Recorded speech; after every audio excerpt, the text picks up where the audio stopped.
All right, here we go. Hope everybody's warm. Man, it's been cold. I was talking to a friend of mine in North Florida, down on the Gulf. Said it was supposed to be 15 degrees down there last night. There'd be some frozen pipes down there. Been cold. I'm glad we're warm. I want to talk with you this morning, or tonight, on a place to keep our tongue. Sandra will be proud of me on this. A friend of her family, Miss Marie Isbell, she told about a time in church, there's a bunch of talk going on. Somebody asked her if she had anything to say. Asked her, said, you don't have a tongue? She said, yeah, but the Lord gave me a box to keep it in. Now, I wanna read an introduction, if I can get it read. I preached a sermon over 50 years ago, and this was my introduction. Let me see if I can read it to you. I want to preach to you on an atrocity worse than the Vietnam War. Now, it was 50 years ago. Worse than murder, treason, child abuse, drunkenness, adultery, gambling, stealing, laying out of church, and not loving your mama. It's misuse of the tongue, slander, gossip, backbiting, and to sum it all up, just downright lying.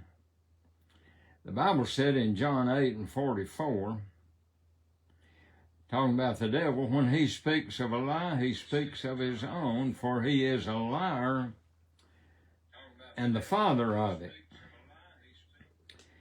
Now, folks, listen. If you think you've not been victimized by what I'm going to talk to you about tonight, and that is misuse of the tongue. If you think you've never been talked about, slandered, misused, be it on your back. If you think you've not been, let me make a guess about you.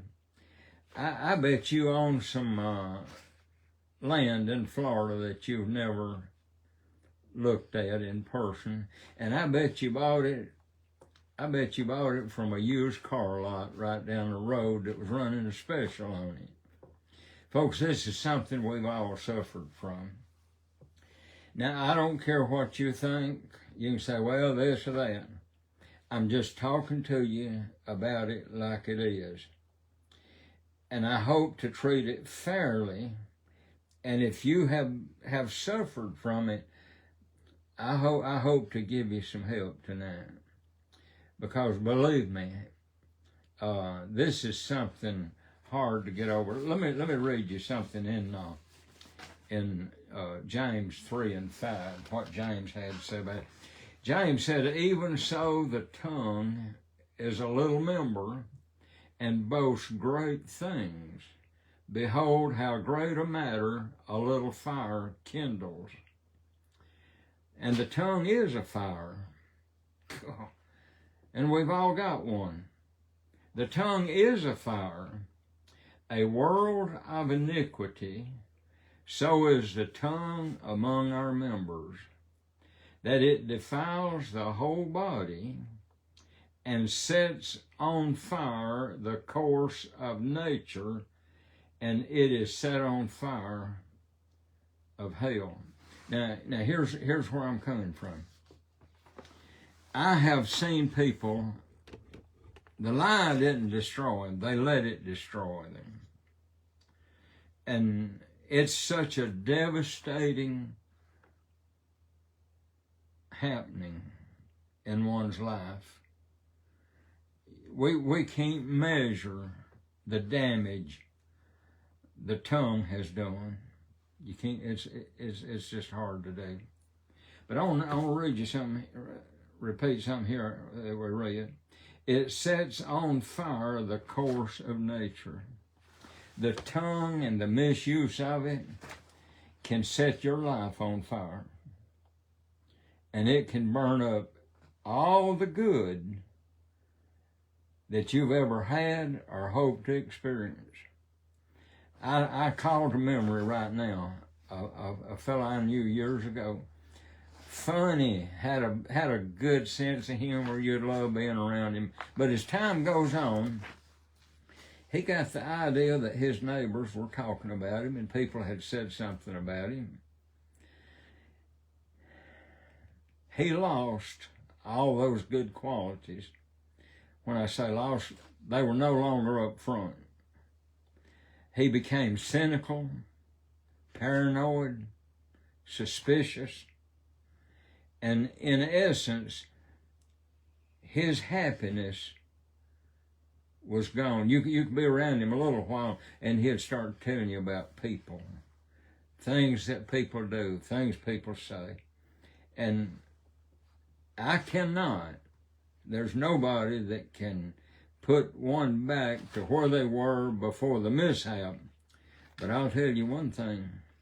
If you'll listen to me, I can help you out. And that's not, listen, that's not bragging to say that. You hang with me the next few minutes. But to start out, I want to tell you a story. You remember week before last, I told you about a man that got saved. It was a textbook case. You remember when I showed him and he didn't feel saved, and we got him out and it fell in on him. That was textbook.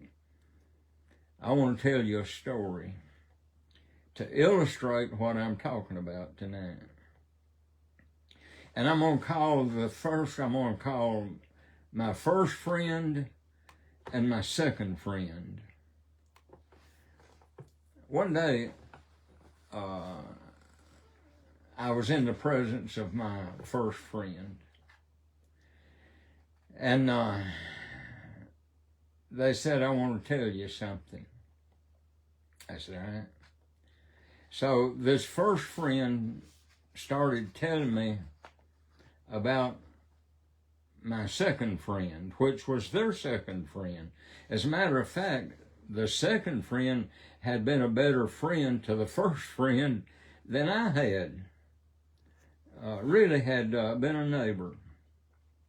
But anyway, this first friend said, I want to tell you what he's been up to.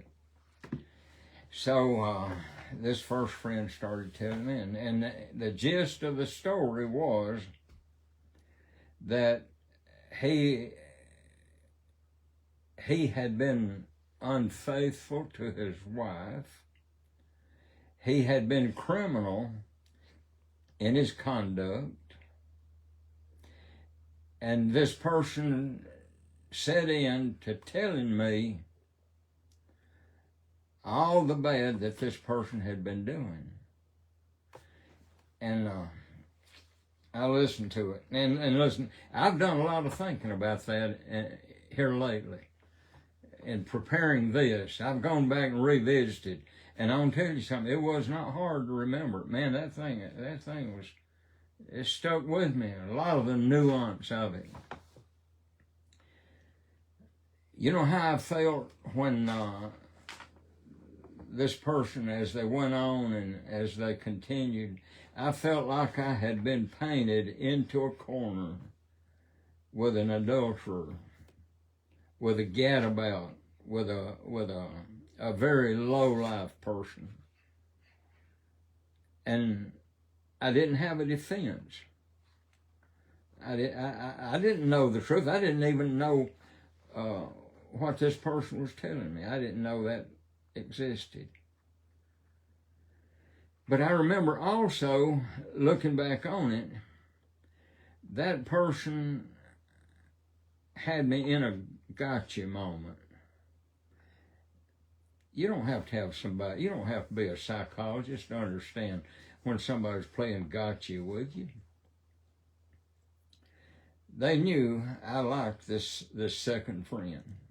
And I liked this first friend too. I said, I don't believe that.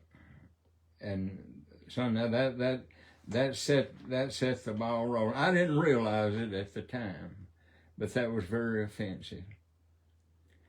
And they doubled down.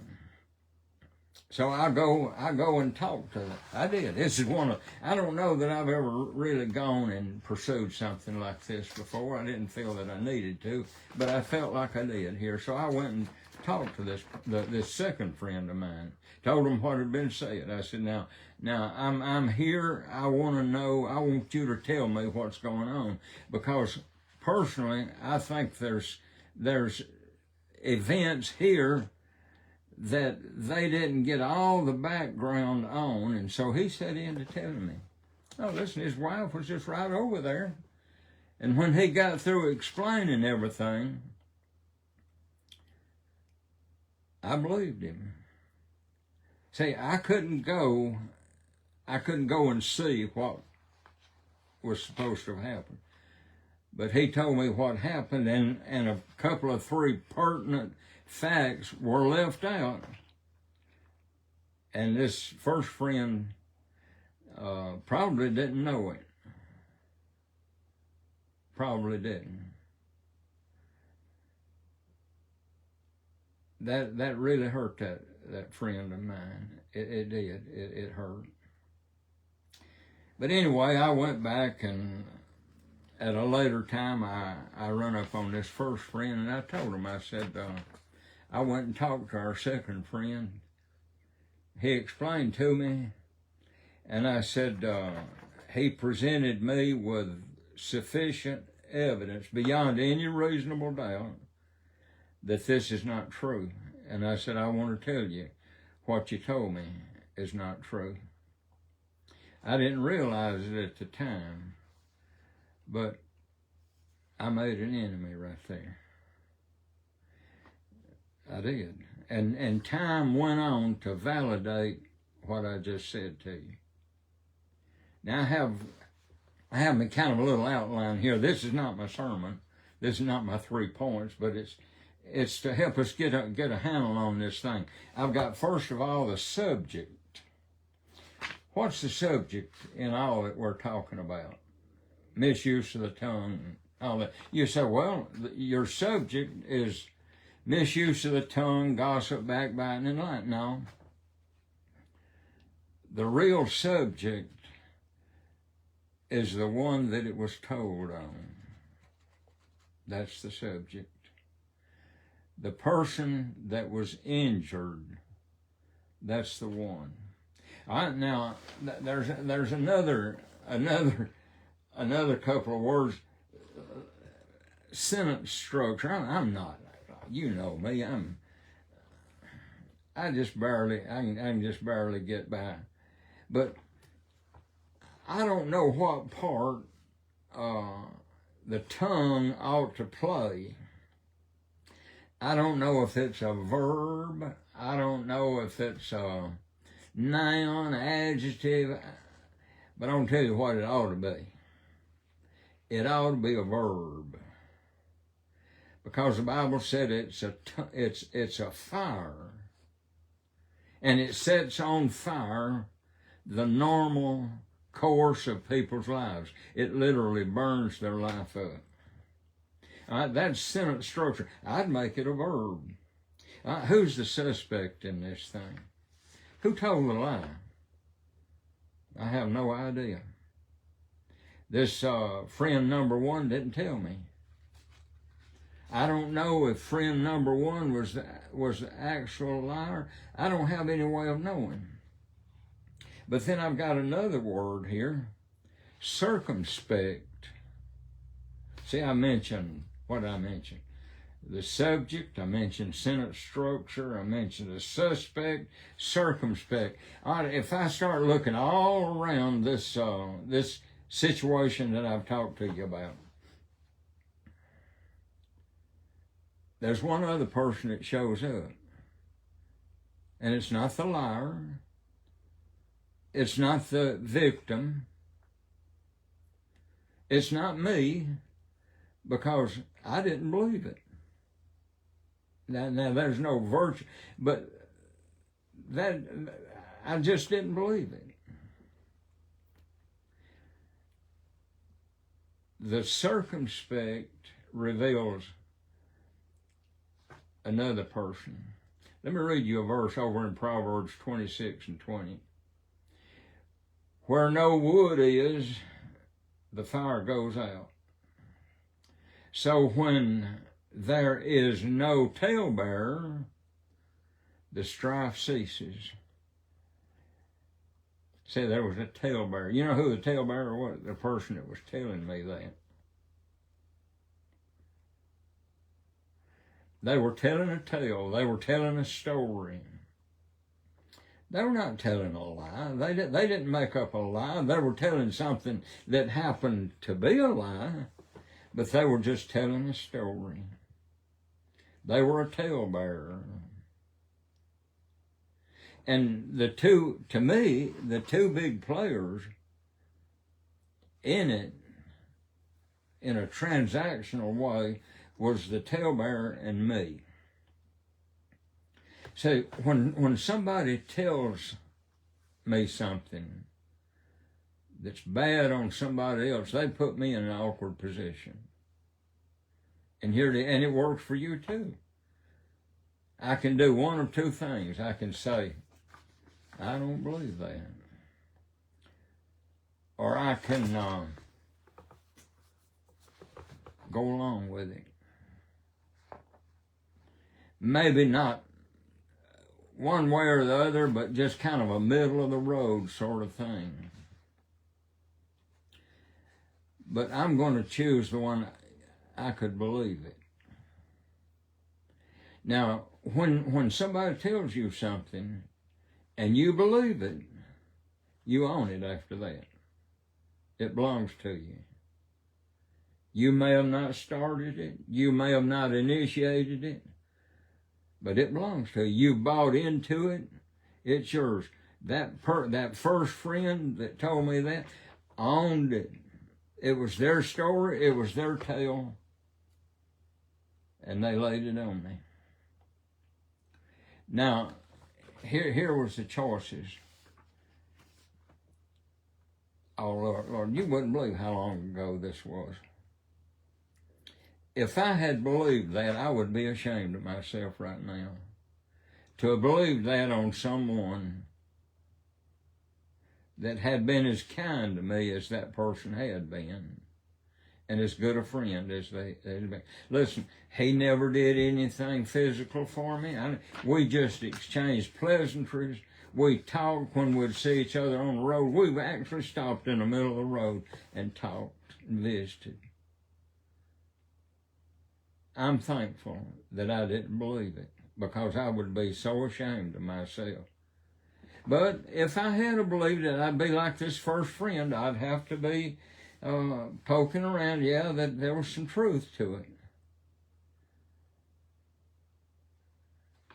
All right. Now, that brings me to my sermon.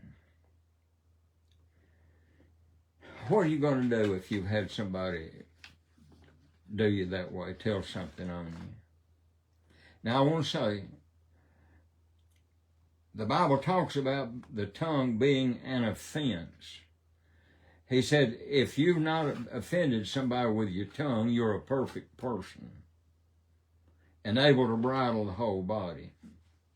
We offend people. We say, I've said stupid stuff. When you're talking, as I said, running my mouth, usually I'm thinking ahead of what I'm saying, and you can have stuff come out wrong. Now, that's not what I'm talking about. I'm talking about telling something on someone with malice. Now, folks, I'm going to tell you something. I'm not a part of that group. I don't do that. But I have said some stupid stuff. No, I'm not gonna allow myself to be tagged with that. Over in the book of Ephesians, chapter 4 and verse 26, the Bible says, "Be ye angry and sin not." I had another friend, something was told on them. They didn't give all the background. They told, and you know, it's strange that a lot of this stuff I'm talking to you about, it's sexual in nature. That's what most of it comes down to. 90% of it, probably.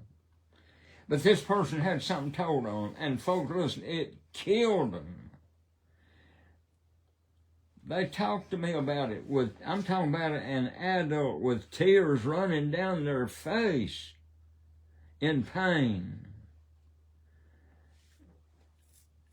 And Lord, they had stuff that they had to get off their chest, and I encouraged it. They got it off their chest. Needed to. They need to clear the air,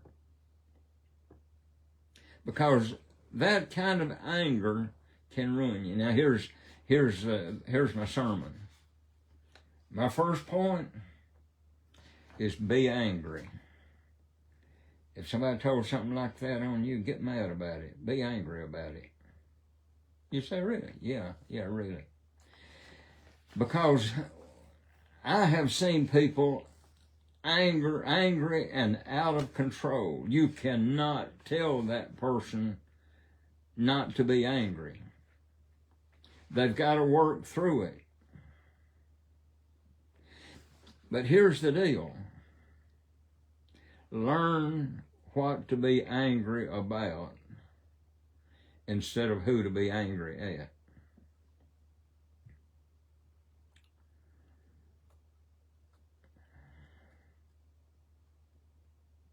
You hear what I'm saying? The Bible says be angry. I was raised in a family of angry people. I was. Every plunkett I ever knew was angry. Some of us didn't know how to manage it. Some of us had learned how.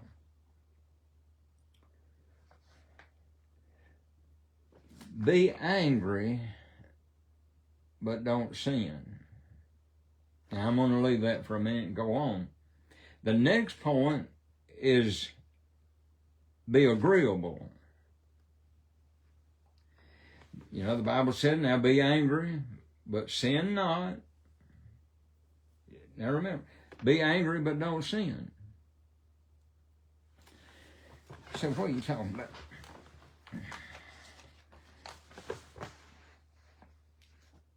Learn to control your anger. If you let that thing stay with you, keep barking at you, you're going to let it get over in your daily life, and you're going to be like that person I told you about a while ago. You're going to become bitter. You're going to become cynical. You're going to become hard-nosed. Now, the last thing I want to mention to you, and I'm going to go back and sum all that up. Be angry. Be agreeable. Sin not. Be agile. See, I've known some little kids in my life that were agile. I remember one in particular. That little boy could fall and he'd be getting up before he hit the ground. He was that agile. Learn how to function in life at the highest level in spite of something like this that's been told about you. You say, how do I do it? All right, I'm going to tell you how to start it. You got to pray for that person, because there's a verse over in Luke 6:28. Bless them that curse you, pray for them which despitefully use you. You know what spite is? Let me give you a little definition of spite. Spite is a noun meaning a petty, malicious desire to harm, annoy, humiliate, frustrate, someone often driven by unforgiveness. You're going to have to pray for that person. Now, when I said anger, let me give you another illustration. I was at a funeral one time. This friend of mine came, sat down.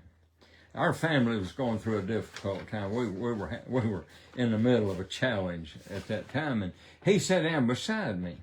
Incidentally, he was a Mennonite, good friend. I liked the guy, and he started in asking me questions about this difficult time our family was going through. I answered every question he asked. I answered it. I was glad to get the truth out there. Anyway, quieting down, he's sitting there, and I said, bro, yeah. I said, they tell me y'all got some heing and sheeing going on in your church.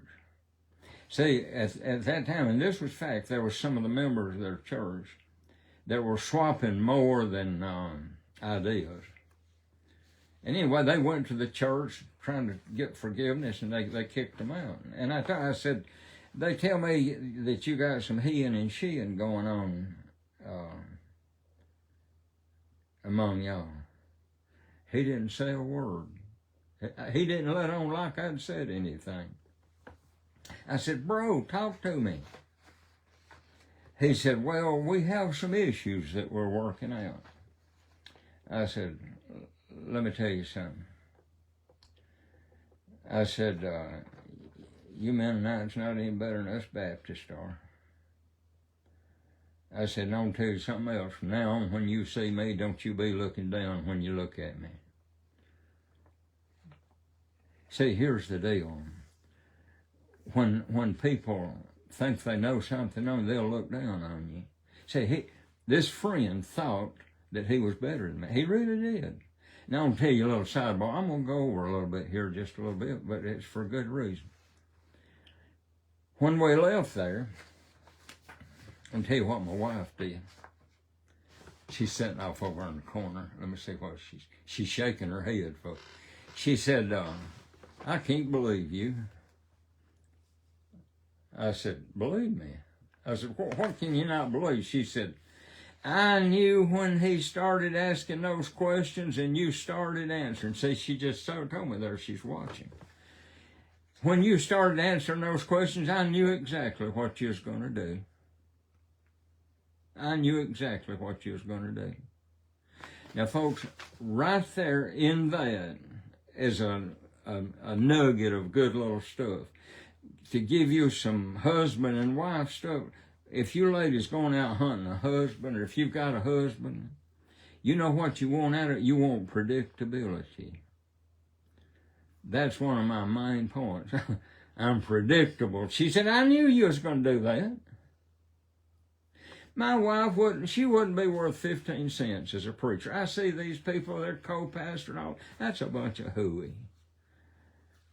She made a statement the other day, and I was glad to hear her make it. She said something about our ministry.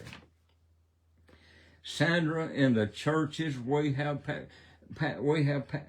have pastored, Sandra has been I'm talking about immeasurably valuable asset in that church. One church we was leaving, the guy told me, he said, we hate to see Sandra go. She has been a real asset, but she wouldn't be worth 15 cents as a preacher. You know why? She's too good to do the hard lifting. Too good. I'm going to tell you one more while I'm on it. She's going to kill me anyway. When we first married, I thought, there ain't nobody this good. I told you I was raised in a house full of plunkets. I said, ain't nobody this good. So I set in. I was gonna prove that she wasn't that good. Everything was wrong. I criticized her on everything. I was laying into her. You know what she said? She told me, she said, damn you, Joe Plunkett, I'll kill you. That's the only 4-letter word I ever got out of her in 60-something years of marriage. And it was deserved. And I said that to say this. Some people don't get enough attention. She's one of them. I thank the Lord for that girl. But now let me get back to the thing. The only way you can get over this thing is to pray for that person. Listen, that first friend that told me that did it with purpose. Out of jail, they were in their lifestyle and their doings and their business. They were somewhat competitors. The only way you're going to get over having somebody having done you this way, pray for them. Now let me read it again. He said, bless them that curse you, pray for them that despitefully use you. That when they use you, they're taking their spite out on you. Pray for them. You say, well, I ain't going to do that. Well, now, if you don't, you're going to be in trouble. Start out by saying, Lord, I pray for that person. I pray for that person. And then if you'll do that and if you'll keep it up, listen, you cannot hate somebody that you pray for. The Lord will come to you and he'll help you get over it. That's the only way you can get over it. But you got to start by praying for them. Can you do that? Will you do it? Yeah, you can if you will. If you'll do it, you'll finally get to the place you can listen to all the stuff. You can tell him all the stuff. And then you can ask him stuff, and if he won't answer you, you can be totally honest. You know why? Because you're angry.